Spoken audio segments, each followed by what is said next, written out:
Okay, in this video, we will be talking about the corrections in taping. This is still under lesson 8 of your outline that I provided through the link in our classroom.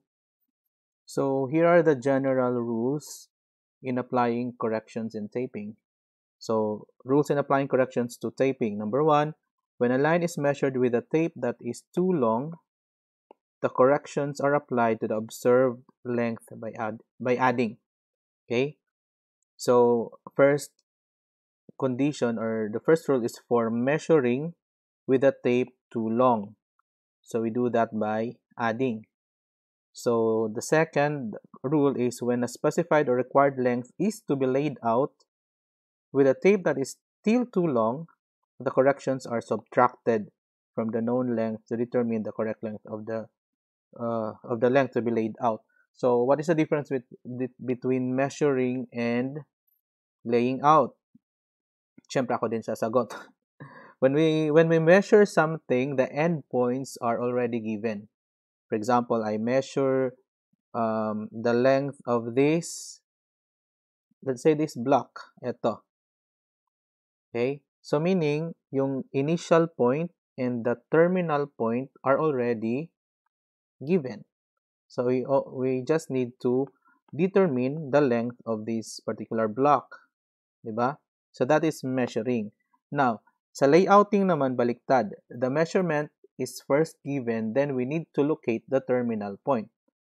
Okay? For example, we say from here, where would be the let's say 3 inches from this level? Ito. Asa dapit ang 3 inches. So we lay out the 3 inches length. Diba? So we measure, meaning fix na yung measurement natin. Doon hanapin natin yung endpoint niya. So that is laying out. Okay? So sa measuring, with a tape too long, we add. For laying out, with a tape too long, we subtract. Bakit kaya? I'll try to explain later. So number 3 naman, when measuring or laying out length with a tape too short, the corrections applied opposite to the stated first two rules. So meaning if measuring with a tape too short, we just subtract. And to lay out with a tape too short, we just add. Okay? So let us try to illustrate that. So let me flip to another page. So for example, your tape is too long. So meaning, one condition for that is it might be stretched out. So kung nagme-measure tayo, so unahin natin yung condition that we are measuring. Okay? So measuring meaning the length is already determined. So let's say that particular length that we will try to measure is this length from here to here. So let's call that from A to B. And our tape is too long. So I'll try to explain na lang, no? For example, ito yung calibration ng standard na tape. Say na lang, ito yung 1, ito yung 2, okay. Sorry. 2, ito yung 3, ito yung 4. Okay? So ito yung 0 end, 0 mark. So if your tape is too long, that means it's stretched, 'di ba? Masyadong mahaba yung tape mo. So let's say when your tape is too long, yung 1 niya andito na. So 0 end pa rin to. Yung 2 niya mga andito na. So yung 3 niya right here and yung 4 niya andito na. So medyo mahaba siya. So titingnan nyo, if we measure this, let's say ang measurement niya dito is let's say let's say this is 4.7 sa standard. That's 4.7. Let's say na lang this end is 4.7. Pero dito sa tape no na too long, kulang siya. Let's say this is still mga 4.2 pa lang to sa erroneous mo na tapes or sa stretched out na tape mo. So meaning tawag ito, if we compare that to the standard, kulang tayo ng 0.5. Ito yung error natin. Okay? Meron tayong error na 0.5. So that means in order to correct the measurement, kasi ito yung ginamit natin, di ba? So in order to correct the 4.2 na measurement natin, we need to add 0.5 na error. So that means 4.2 we need to add 0.5 na error. That would become 4.7. So that is for measuring. Okay? That is for measuring. So yun na yung sa rule dito. So balikan natin. If we are measuring with a tape too long, we add. Okay? Then next is if we are laying out with a tape too long. So let's say we need to lay this out. So wala pa tayong terminal point. Then we need to lay out a 5, let's say, ano kayong nito, measurement. Let's say this is in meters. We need to lay out a 5 meter length. Okay. So ito. So this is 5 meters dito. This is for the standard length. Then for your erroneous tape, yung stretched out mo na tape, your tape that is too long, andito na yung 5 mo. Kasi masyadong mahaba yung tape mo for a 5 meter tape. Okay? Then we need to lay out a 5 meter length. So, let's say, or that means, dapat yung terminal point natin, dapat nandito lang. Dapat nandito yung B. Pero dahil gumamit ka ng erroneous na tape, let me use blue, from A, yung na-layout mo is up to here. Diba? Pero dapat ang 5 meters is hanggang dito lang. Okay? So meaning meron kang error. Ito yung error mo. Diba? Let's say, mas mahaba siya or yung na-layout mo is longer by, let's say, 0.4. Anyway, these are just estimation. Meaning, mas mahaba yung na-layout mo by 0.4. So, what do we need to do para mapunta or para ma-exact siya na 5 meter na length yung ma-layout natin? Of course, we need to move 4.4 backward. Diba? Para if we compare that to the standard length, that's 5 meters. Kasi 5 meters yung pinapa-measure. So that's why we need to subtract this error. Okay? So that is why for laying out with a tape too long, we need to subtract. So I think I don't need to illustrate to you sa kabaliktaran, measuring and laying out for, by the way, kanina that is already laying out. Ito. Laying out. Okay. So for tapes too short, you just reverse. So if the tape is too short for measuring, you subtract. Then for laying out, you add. Ganun lang. So to make this shorter, ganito na lang. For measuring, gawa tayo ng ng table or parang matrix. Pangit ang penmanship. If we have measuring and layouting. Layouting ba or laying out? Laying out na lang. I think mas tama yung laying out. Okay. And we have a tape that is too long and a tape that is too short. So, ito lang. Measuring, add for too long, subtract for too short. Okay. For layouting, you subtract for too long, you add for too short. So, alternate lang siya. So, you start with add, minus, minus, plus. Okay. And that's it. Okay. So, here are now the conditions which could exist during a taping operations that may require the application of corrections. Okay. So, ito yung mga condition that would make our tape too long or too short. For number 1, the tape used is not standard or nominal length due to either faults in their manufacture or damage caused by kinks, bends, cuts, and splices on the tape. So when we say nominal length, that is the manufactured length of the tape. For example, if you buy a 30-meter steel tape or 30-meter fiberglass tape, so that means you are expecting that tape is 30 meters. So that's the nominal length of the tape. Okay.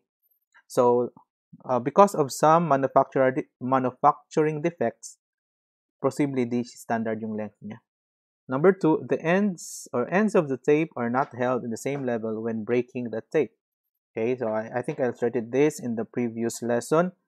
Breaking the tape, that means if you're measuring something that is too, I think, if you are measuring something that's a bit sloping, tapos you need to break the tape, meaning kailangan mo siyang i-break by its nominal length kasi di man pwedeng dire-diretso lang. So, there are times na hindi magka-level yung ends ng tape. So, can that would cause the tape to be mamaya, that would be the question. If there is a slope, ano kaya yung what would be our consideration for that? Is it too long or is it too short? Okay. For number 3, inaccuracy in keeping the tape along a straight line during the measurement or laying out of length. So I think mentioned ko na din dito. So instead of, let's say, you are trying to measure from this point to this point, so instead na dire-diretso yung pag-break mo ng tape, ganyan. So minsan kasi medyo hindi siya aligned. Number 5, okay, number 4 pala. Tape is not of nominal length due to the difference in temperature, okay, prevailing during the actual measurement and the temperature for which the tape was standardized. Okay, so we know that any material could expand or could contract due to temperature. Depende sa coefficient of thermal expansion. Okay, that is a property of any matter, diba? To expand or to contract. For letter C, shortening or lengthening of the tape due to the application of a pull that is, shortening or lengthening of the tape due to the application of a pull on its ends, which differs significantly from the pull applied on the tape during standardization. So, during the standardization of the tape, there's a particular amount of pull that should be applied para exact standard pa rin yung length ng tape natin. But due to, let's say, during field work na, it's probably you exerted more pull or more tension than is required, then yun, magkaka-difference na in its standard length.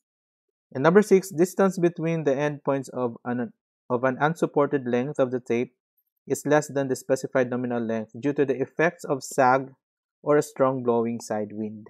Okay, so of course the sagging due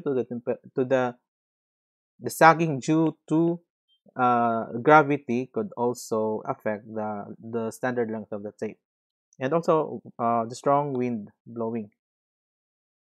So let's now proceed to correction due to incorrect tape length. So the formula, this is just too simple. The correction we apply is just equal to the true length or actual length of the tape minus the nominal length. Nominal length of the tape, again, if it's a 30-meter tape, 50-meter tape, or the manufactured length of the tape, the expected length. So that is correction. That is how we apply correction. Now, if we now apply the total correction to the measured length, meaning inang beses ka nang naglay ng tape, so that would be your total measured length. So to apply the total correction, denote that as C1, or minsan kasi, depende na lang kung ano yung choice natin. It could be CT for total. No. If we use small letter t, that could pertain to temperature.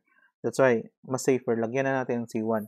So the total correction to be applied to the measured length or to be laid out is just equal to the correction times the measured length over the nominal length. Okay. So the measured length, yun yung from start or initial point to terminal point na nakuhang data or na-measure na data. Okay? So for example, ang na-measure mo is up to 105 meters. So that is your measured length. But the tape that you used is a 30-meter tape. So the 30 meters is the nominal length. Okay? So that means ilang beses kang nag-apply ng 30 meters dito. That would be 4 times, diba? 30 meters plus 30 meters 60 plus 30 meters 90, then yung 15 na difference, so that is just a fraction of the whole 30 meter tape. So yung 30 meters, yun yung nominal length natin. Okay? And this is simply ratio and proportion. So the total correction is to the total measured length, because C1 is the correction for the total measured length, is proportional to the ratio of, or that is equal to the ratio of the correction for every tape length, and your every tape length is the nominal length. So that is simple algebra, then you'll get this. Okay. Now, the CL, or the corrected length of the tape, is now equal to the measured length, which is erroneous, of course, because of your erroneous tape, plus or minus, so depende na if layout, measured, too long or too short, the total correction. So, money siya, or eto yung formulas na gagamitin natin. So, let's try this problem 11. The length of a line AB measured with a 50-meter tape is 465.285 meters. When the tape is compared with a standardized invar is invariable tape, it is found to be 0.016 meters too long in almost the same conditions of support, tension, and temperature that existed during measurement of the line. Determine the correct length of AB. Okay, so let's try to answer this. Okay, so here's the problem. First, we used to measure the line AB. We used a 50-meter tape.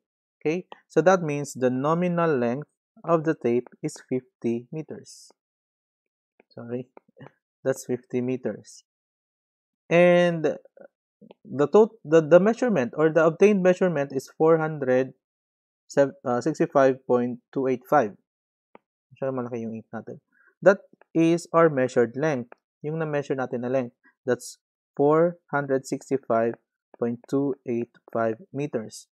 Then, when the tape is compared with the standardized invar tape, it is found to be 0.016 meters too long in almost the same conditions of support, tension, and temperature that existed during the measurement of the line. So that means, for this nominal length, it is found out na for every nominal length niya, okay, for every tape length niya, meron siyang error, or meron siyang correction na 0.016 meters. Okay? Yun.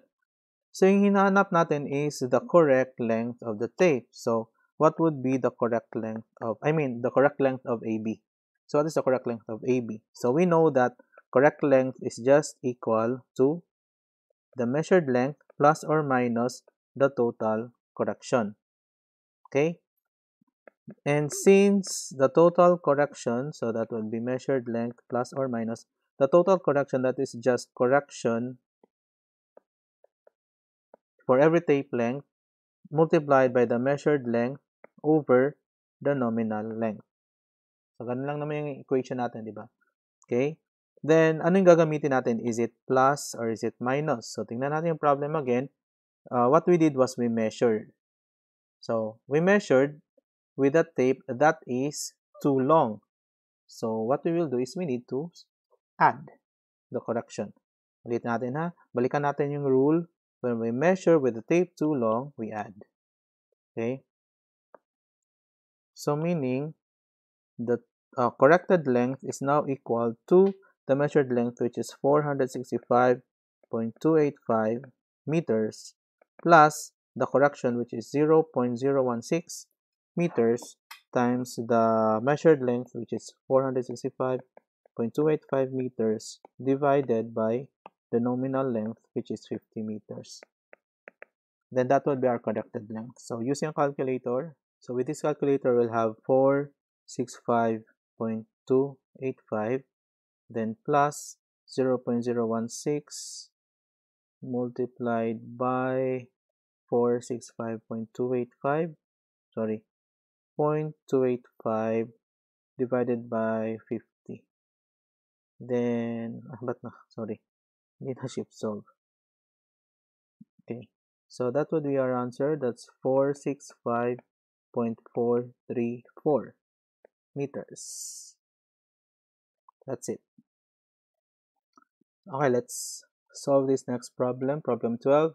A rectangular lot was measured using a 50-meter steel tape. So again, this is the nominal length of the tape used, which was found to be 0.025 meters too short. So this time, we are measuring with a tape too short. If the recorded length and width of the lot are 180.455 meters, and 127.062 meters, respectively, determine the following. Letter A, actual dimensions of the lot, and letter B, error in area introduced due to the erroneous tape length or length of tape. Okay?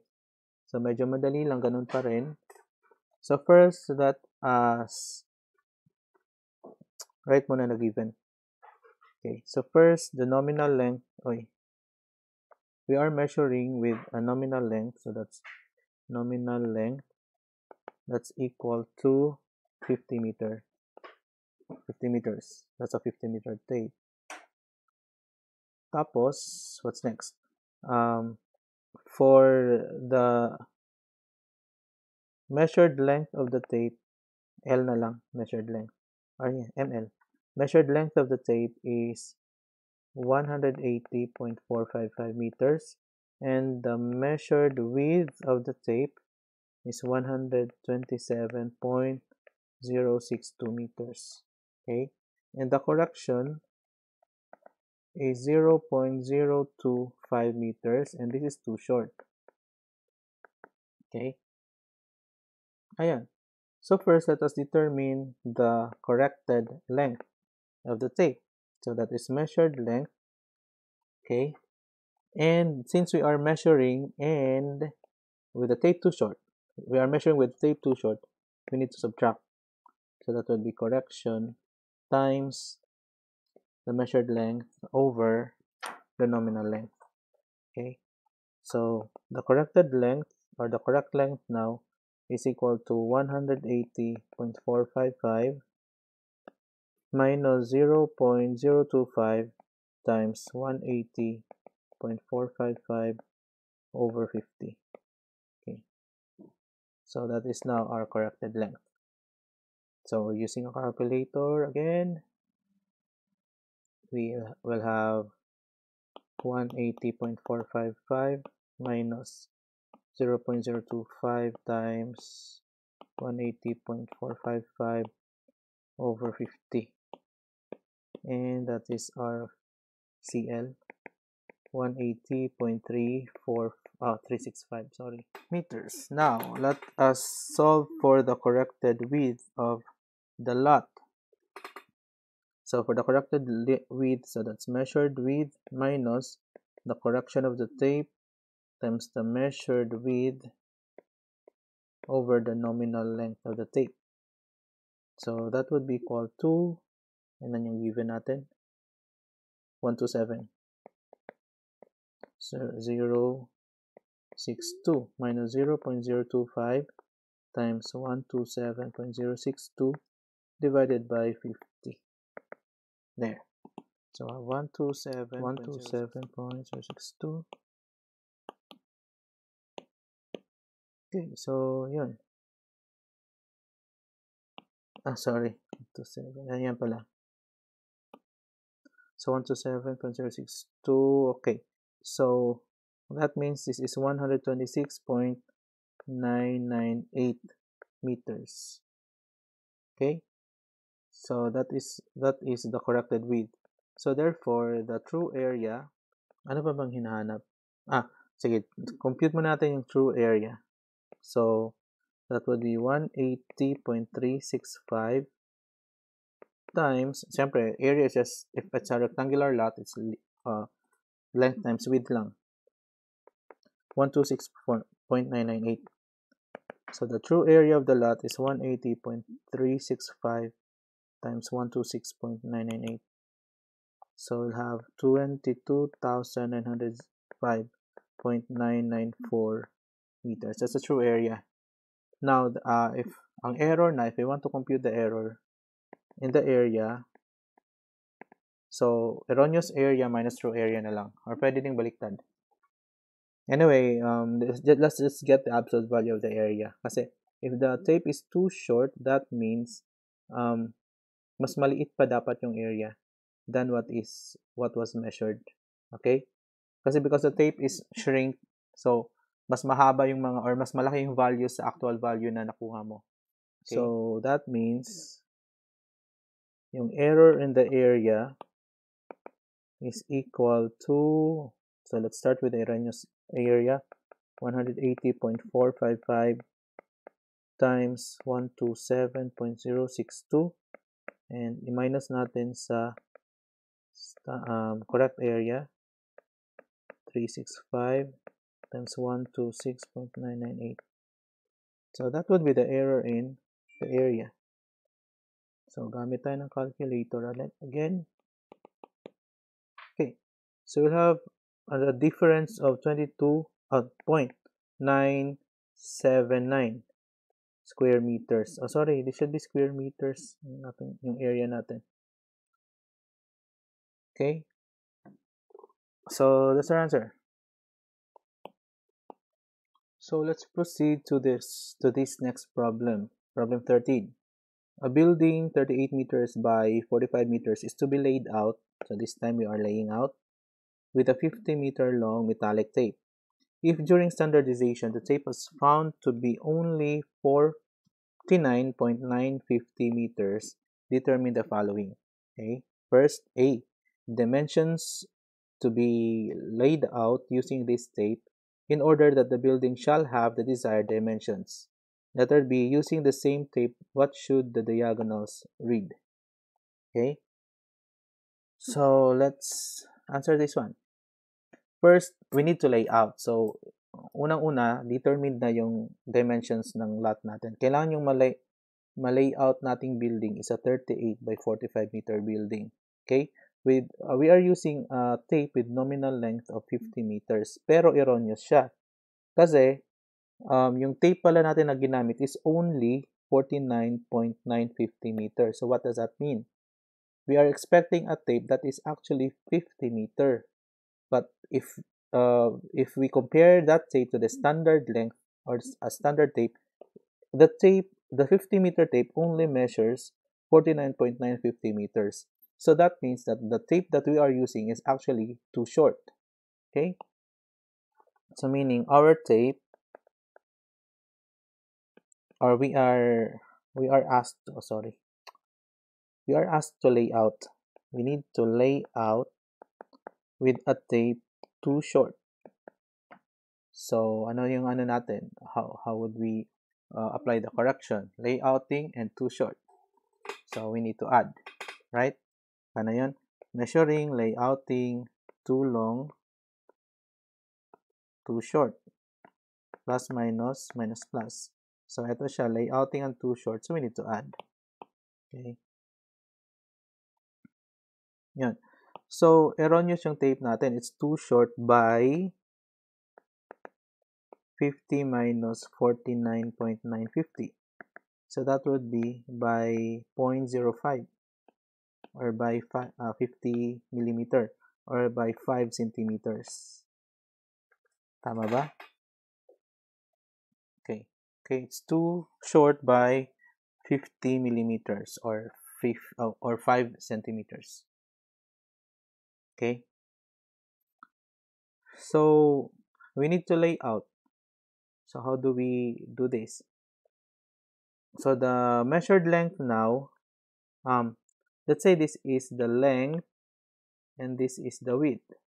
So our measured length, let's take that as, the measured length, let's take that as 38 meters, and the measured width, let's take that as 45 meters. And the nominal, ayusin natin, 45 meters. And the nominal length of the tape is, of course, 50 meters. And with this correction, 0.05 meters, too short. Okay, so therefore, the correct length now is equal to 38. I-diretso na lang natin. Sige. That's measured length plus correction times, or correction or error. Pwede na natin gamitin, no? Para maiba lang. Para, in some problem kasi, pwede din gamitin natin E as error. Okay?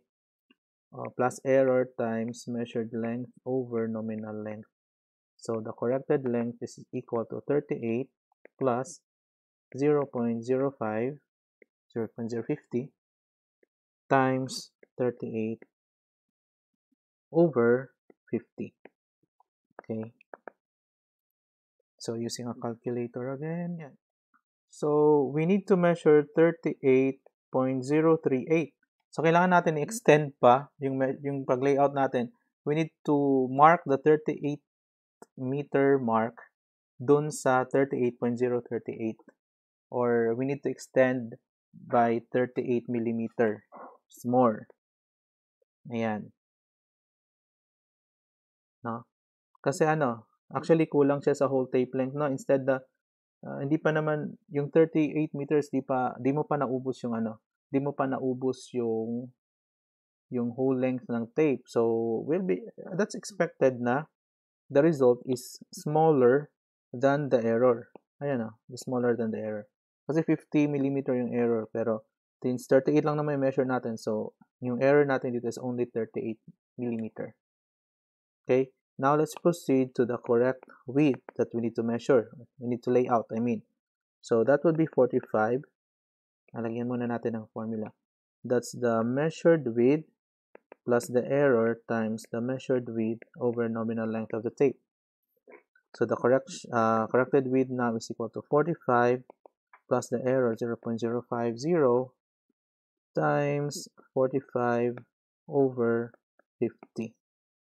So that would be our corrected width. So again, using our calculator, so our answer is 45.045 meters. So we need to extend the tape again by just 45 meters. Okay, that's it. Now the next question was, using the same tape, what should the diagonals read? Okay. Okay. So for the diagonal, syempre, Pythagorean lang naman, no? Okay. Ganito na lang. For a 38 by 38 meters, ito yung diagonal niya. I mean, in a 38 by 45 meters, yung diagonal niya should be this. So, diagonal, let's call that D na lang.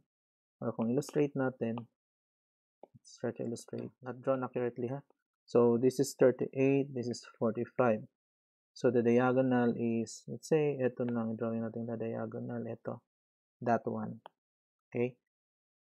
So, dapat yung diagonal niya is, let's call that D. That would be square root of 38 squared plus 45 squared. So, ilan dapat yung diagonal? So, it should be 58.898 meters. That should be the diagonal. Okay. To determine now the length of the diagonal using the erroneous tape, so let's call that na lang erroneous, diagonal using the erroneous tape. Ito na lang. D sub E na lang. Meaning you are using an erroneous tape or a tape that is too short. So that would be 58, kasi ito yung exact diagonal niya, di ba? 58.898.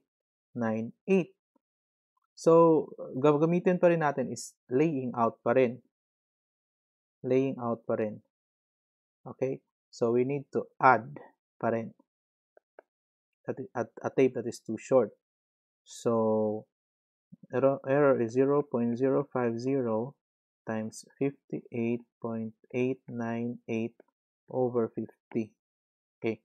Sige, let's make sense out of this. So,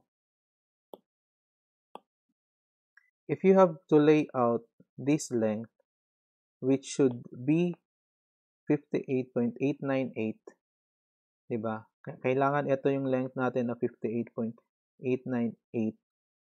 Yung erroneous mo na tape is too short. Meaning, let's say this is the, ito yung standard na 50. Pero yung tape na ginamit mo, andito yung 50. Right? Right? So meaning, yung dahil ito yung 50 ng erroneous tape mo, kulang pa yung tape mo ng ilang error. Ito yung amount na kulang ng tape mo para maging 50. Okay? So, ganun din dito. So, ito, pag i-measure mo to using the standard tape, this is 58.898. Pero using the erroneous tape, hanggang dito lang yung erroneous tape mo. Hanggang dito lang yung 58.898. Okay? So we need to add the error. Kaya to we are still adding. Okay? So let me erase this. Okay, so let's use a calculator to solve this.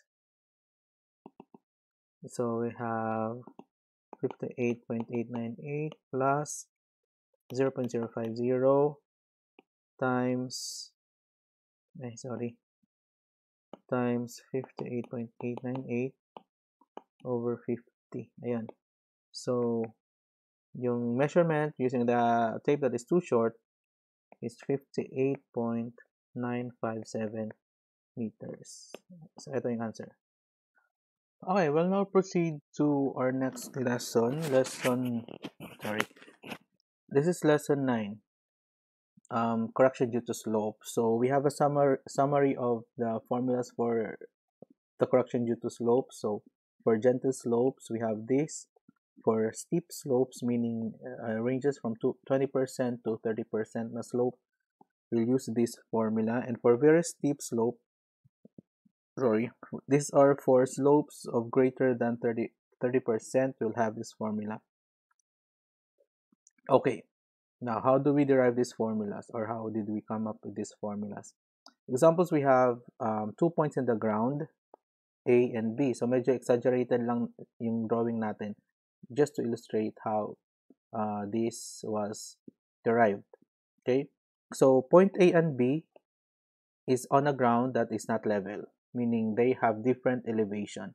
So let's say B is higher than the elevation of A.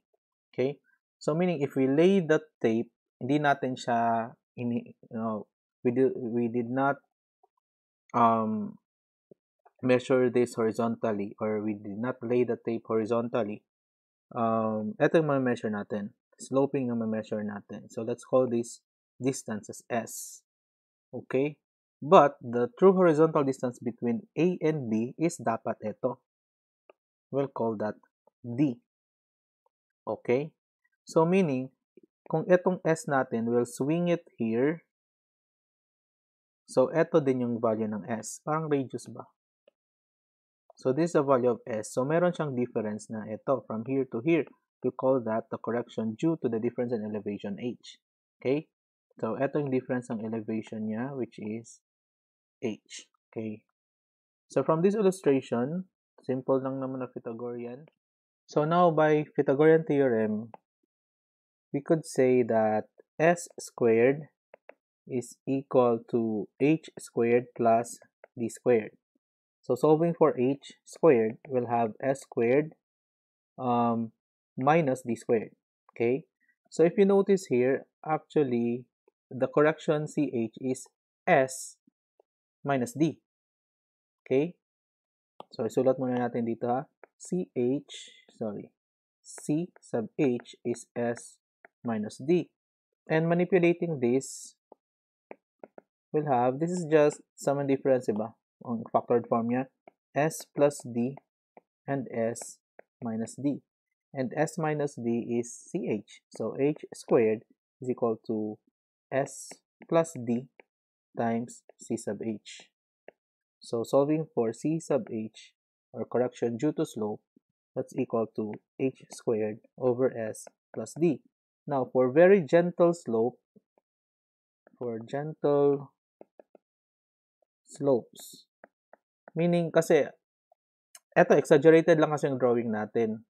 Pero usually if obvious yung difference of elevation niya, of course ganito yung pag-measure natin, di ba? We'll raise the tape at one end. But there are times na hindi natin ma-notice yung difference of the slope. So meaning the slope is too gentle to be noticed. Pero meron pa rin pala siyang correction. Okay? So that's why for gentle slopes, the difference between S and D are too small. That's why di na lang natin siya Okay. Sobrang gentle niya. So we take this na lang as almost the same, no? So that's why itong formula natin is 2S na lang. Okay? That is for gentle slope. Pero for steep slope na, ito na yung gagamitin natin na formula. And for very steep slopes. Okay. These other formulas for number 2, This is obtained by binomial expansion. So, just review na lang natin yung algebra natin before. So, expand natin to by binomial expansion. We'll have this, then the next terms, are just negligible. So, hindi na natin isali. Okay? Because negligible na masyado yung mga value na lalabas. This is simple for very steep slope. If this is theta, so that means D is equal to S cosine theta, right? So, ganun pa rin. So, CH, remember that CH is equal to S minus D. So, therefore, that is equal to S minus S cosine theta. Then, you factor out yung S. So, eto na siya. So, that is for very steep slope. So, ganun lang. Then, we just need to memorize this. Now, the question is, if the ground is sloping, how do we consider, or ano yung consideration natin sa tape? Is it too long or too short? Ano yung gagawin natin sa correction? Do we need to add them or to subtract them? So, let us try to analyze that. Okay, to analyze that, let's say this is a whole 30-meter tape. So, 30-meter tape. So, meaning, let's say standard na lang yung tape natin. Okay, it's not stretched, it's not contracted. So, eto siya, this reads 30 meters. Okay? So, meaning, kung swing natin siya dito, eto yung 30 meters. Pero, yung actual na ma-read natin na 30 meter is eto lang. Let's say, nasa 29 point something lang. So, ano ibig sabihin kaya nito? Okay? Ulitin natin ha. Kung i-measure natin to siya, let's measure from this point to this point. Ang lumabas sa tape is 30 meters. Let's say ng 30 meters yung nabasa natin sa tape. So, meaning itong distance na to is 30 meters. Okay? Pero, meron tayong error ito, and yung mababasa natin, yung dapat na measurement ng tape pala, the real measurement or the corrected measurement should be something here, 29.990. So, meron kang error. Okay? So, para ma-obtain mo to, dapat yung measured length mo, what? You subtract the error. Again, we are measuring. Nag-measure tayo dito. So, what condition do we need to subtract the error? At what condition do we need to subtract the error? So, the answer is for tapes that is too short. Diba?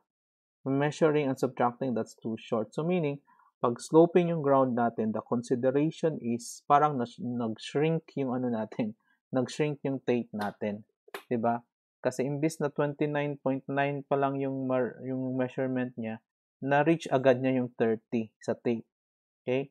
So, the tape is too short when the slope is, when there is a sloping ground. Okay? If we are measuring the distance in a sloping ground. Okay, next is we have correction due to temperature. So, we'll denote that as C sub T. That is equal to K times T2 minus T1 times L1. Actually, itong nominal length pa rin to. L1 is still the nominal length. This is still NL. Okay? And K is the coefficient of linear expansion. So, for steel tapes, that value is equal to this. That is 0.0000116. That's meter per degree Celsius. So, meaning, the steel tapes expands by this amount sa kada degree Celsius. Okay? And for degree Fahrenheit and feet, ito yung value niya. 0.000000645. Okay? Or 6.45 times 10 raised to negative 6 feet per degree Fahrenheit. Okay, so that's for correction due to temperature. Again, L1 is the nominal length. Now, T1 and T2 are the change in the initial and the final temperature. So the difference between the initial and the final temperature, that's just the change in temperature. And This particular formula is very familiar to you already because heat transfer sa physics, diba? That is C delta T. Diba? Coefficient of linear expansion or coefficient of expansion times the change in the temperature. Okay, so if we try to answer this problem, problem 15, a steel tape with a coefficient of linear expansion of the na given is known to be 50 meters long at 20 degrees Celsius. The tape was used to measure a line which was found to be 532.28 meters long when the temperature was 35 degrees Celsius. Determine the following. Letter A, temperature correction per tape length. Letter B, temperature correction for the measured line. And letter C, correct length of the line. So, napakadali. Okay, let's answer this. The nominal length of the tape is 50 meters long with an initial temperature of, or the standard temperature of 20 degrees Celsius. Okay, and the temperature at the time when the length was measured was 35 degrees Celsius, and it was found out that the length is 532.28 meters long. Okay, so for letter A, we need the temperature correction per tape length. So in this case, ang L1 natin dito is the nominal length of the tape. So that would be the nominal length of the tape, which is 50 meters. Okay, so therefore, the correction due to temperature for every 50 meters, that would be what? K times delta T, or change in temperature, times the nominal length. So let me use NL dito, the nominal length. So that would be 0.0000116, tama ba? Times the change in temperature from 35, oh no, from 20 to 35. So that's in degrees Celsius times the nominal length, which is 50 meters. So the answer should be in meters here, correction due to temperature. So if we use the calculator, that would be 0.0000116 times 35 minus 20, hindi na calculate, that's 15, times 50. So CT is 0.0087 meters, or kung sa tape pa, up to millimeter lang naman yung tape, this is 0.009 or 9 millimeters. That's the correction due to temperature. So letter B naman, for letter B, the temperature correction for the measured line. So in this case, yung L1 natin is for the measured line na siya, sa total measured line. So that would be 532.28 meters. Okay? Okay? Yeah. Remember that uniform kasi yung expansion, uniform siya. So, pwede natin gamitin ito na lang. Although, pwede ka rin for example, ito. This is the 532.28 measured length. So, that means 10 times kang nag-measure ng whole tape length, then 1 time na 32.28 lang. What I mean is this, nag-measure ka muna dito by 50, 50, 50, 50, 50, or yun sinabi ko, 10 times sa tag 50. Then yung kulang na 32.28, medyo ano na lang, di na whole tape length yung measure mo. So pwede din, you multiply this by 10 times, then you get the correction for the remaining 32.28, you add that, then you will get the total correction for the 532.28 meters, total correction due to temperature. Pero since linear naman yung change niya, so pwede natin isahin na lang. So what we'll use as L sub 1 dito is the total length na lang. Okay? So meaning that's a total correction due to temperature. Let's call that C sub capital T. That's equal to the coefficient of linear expansion ulit, 0.0000116 times the change in temperature from 20 to 35, and of course the total length measured. That's 352.28. Okay? So, CT is equal to, gamit na tayo ng calculator, 532.28. So, that would be 0.093 meters. Okay? 3 decimal places tayo kasi hanggang millimeter lang. So, that is the correction, total correction due to temperature. So, what is now the correct length of the line? So, tingnan natin ha.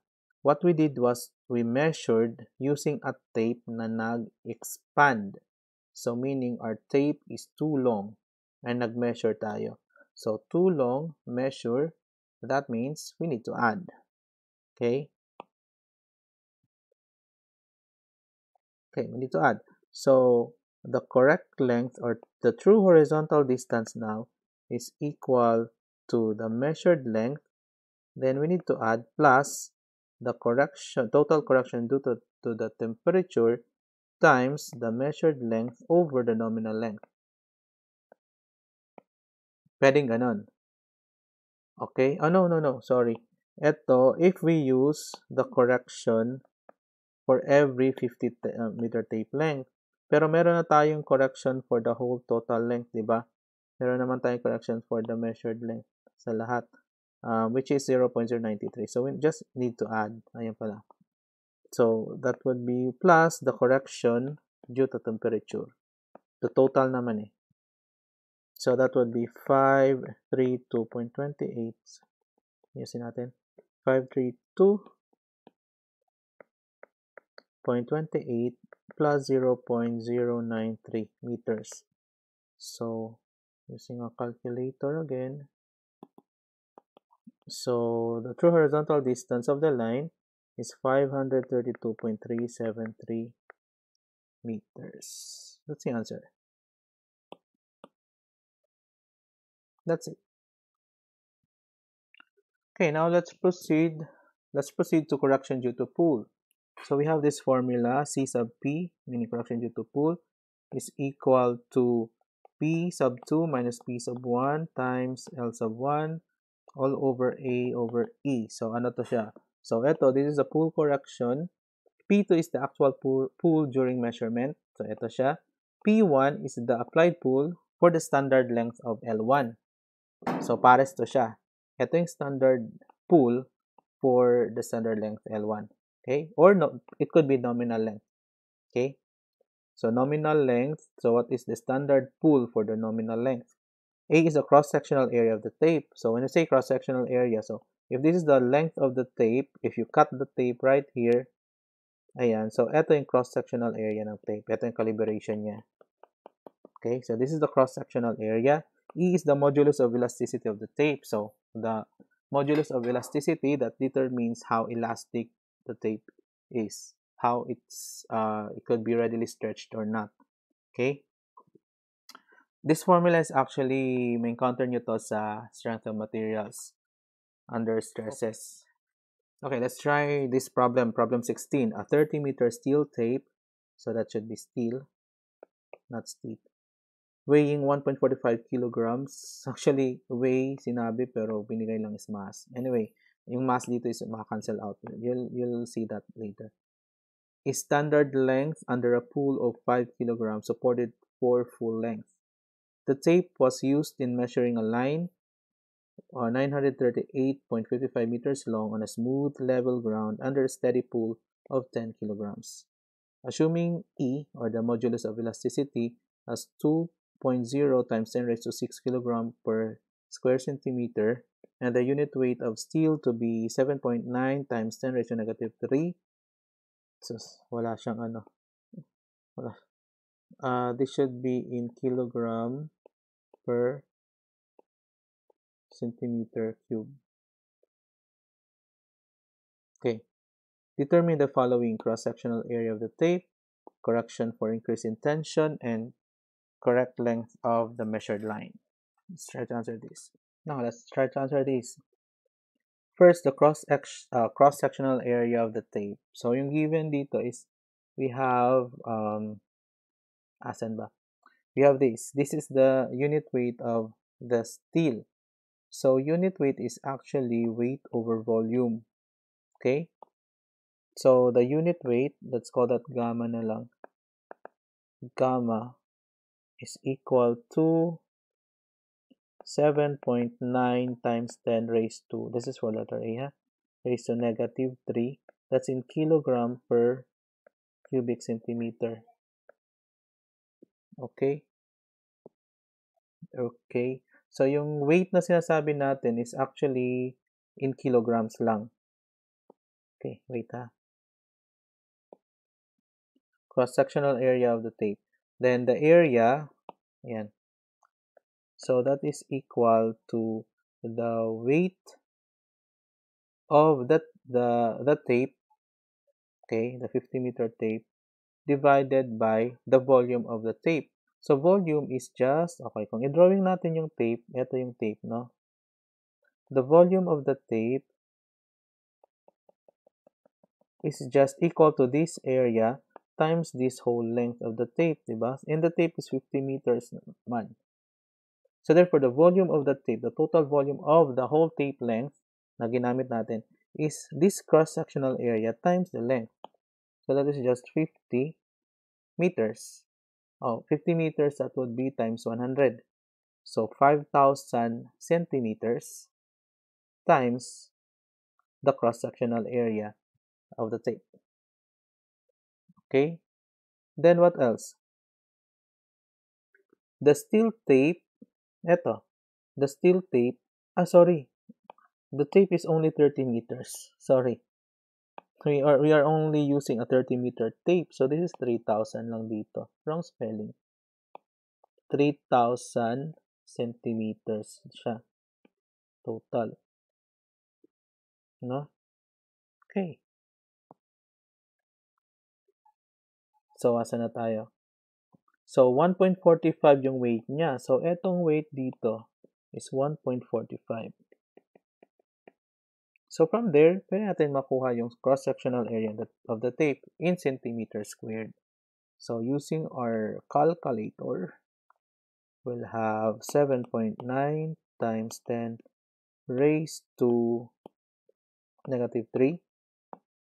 That is equal to 1.45 divided by 3,000 times the cross-sectional area. So that, so we'll have 0.061 square centimeter. That is the cross-sectional area of the tape. Okay. Okay, to solve for letter B, let us first get the correction for every tape length. Okay, correction due to pull for every tape length. So that would be C sub P equal to the change in pull, so P2 minus P1 times L1 over AE. Now, so that means C sub P is equal to the tension we used, or the tension we used was 10. Pero yung standard niya is 5. Okay, that's in kilogram. So this is in kilogram. Then the length, the nominal length is 30 meters. So since centimeter yung mga unit natin, so times 100, so that's 3,000 centimeters. Okay, divided by the area of the cross-sectional area, the 0.061 centimeter squared, times the modulus of elasticity E, which is 2 times 10 raised to 6 kilogram per centimeter squared. So, maka-cancel out lang yung mga centimeters dito. Okay. Tama. Kilogram per centimeter squared. Okay. So, cancel out yung kilogram dito. May kilogram dito. Then, may centimeter squared dito. May centimeter squared dito. Cancel out. So, yung centimeter dito yung naiwan. Okay. So, yung CP is in centimeter. Okay. So, the correction due to pull is now equal to this. For every 30-meter length. So, that would be 10 minus 5 is 5 times 3,000. That's in centimeters. Over 0.061 times 2 times 10 raised to 6. Sorry. So, that would be equal to 0.12 3. That's in centimeter. Okay. So how about in meter? In meters. So for every 100 centimeters, that's 1 meter. So let's just divide this by 100. So divide by 100, that would be 0.01, tama ba?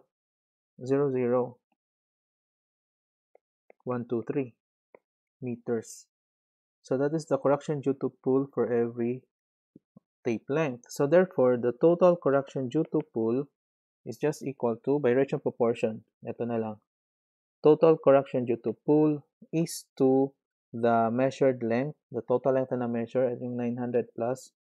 That's equal to the correction due to pull for every 30 meter tape length, which is the nominal length. So the total correction due to pull is just equal to the correction 0.00123 times the correction, the nominal length 938 point, how much was it? 0.55 divided by the nominal length of 30. So this would be equal to 0.00123 times 938.55 divided by 30. So the answer is 0.038 meters. So yeah, or 0.04. No, up to millimeter, that would be 0.038. So that's the total correction due to pull, letter B. Now, for letter C, correct length of the line measured. So, correct length. So, due to pull, na-stretch siya. So, our tape is too long. So, too long and measuring. So, we need to add. Therefore, the true horizontal distance of the length is equal to the measured length plus the total correction due to pull. Due to pull lang naman yung consideration natin. So that would be THD is equal to 938.55 plus 0.038. So these are all in meters. So gamit lang tayong calculate kasi bobo tayo sa arithmetic. So 938.55 plus 0.038. The answer is 938.588 meters. So that is our answer. So I think that's it for our video. So next video natin, we will discuss about correction due to sag, normal tension, and combined corrections. So yun naman yung mga example natin. Or maybe we'll discuss that during mga synchronous discussion natin. Doon na lang natin i-discuss if wala na akong time mag-record. Okay? So see you sa next video.